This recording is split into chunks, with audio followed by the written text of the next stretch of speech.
Ассалому алейкум дӯстон, хуш омадем ба шабакаи мо. Дар навори имрӯза суханҳои Ҳабиб Нурмагомедовро оиди Фаридун Одилов ва оиди муҳорибаи ояндаи ӯ пешкаши шумо мекунем. Ва пеш аз оғози навор ба шумо маслиҳат медиҳем ки дар канали мо обуна шавед, то ин ки аз ҳама хабарҳои нави ҷаҳони ММА якум шуда бохабар бошед. Обуна шуда бошед, пас биёед наворро оғоз мекунем. Чанд соат пеш турнири Eagle FC 42 баргузор гардид, ки дар муҳорибаи асосии турнир дар вазни миёна Александр Шелеменко ва Артур Гусейнов вохӯрданд ва муҳорибаи онҳо тамоми 3 раунд идома дод ва дар ин муҳориба Александр Шелеменко бо қарори доваро ғалаба ба даст овард. Ва дӯстон, мо дар яке аз наворҳои гузаштаамон гуфта будем ки ташкилоти Eagle FC, яъне роҳбарои ӯ дар симои Ҳабиб Нурмагомедов ва Шамил Зоуров мехоҳанд ки ғолиби ин муҳориба, яъне ғолиби муҳорибаи Александр Шелеменко ва Артур Гусейнов бо чемпиони Eagle FC дар вазни миёна Фаридун Одилов вохӯра ва гуфтаҳои мо рост баромад.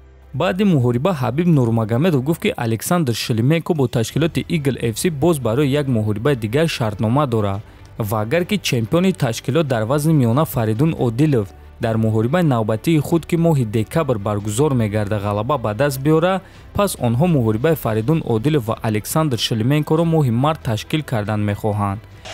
У нас по договору, по контракту еще один бой у него будет. Фаридун Одилов будет драться в декабре.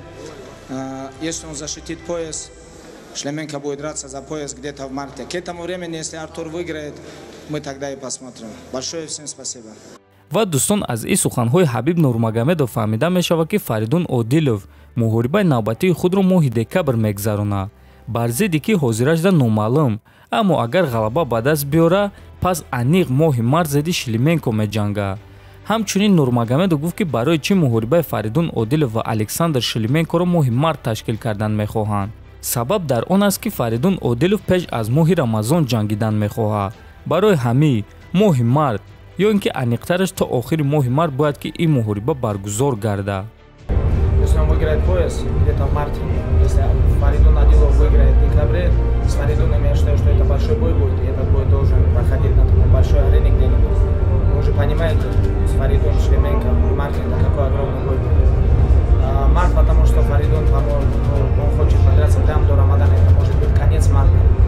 ва дӯстон, акнун мо шумо санаи аниқи муҳориба ва номи рақиби навбатии Фаридун Одиловро интизор мешавем. дар канал обуна шавен, ҳатман фикр ақидотонро нависен, то бо зид хонободу сарбаланд бошед.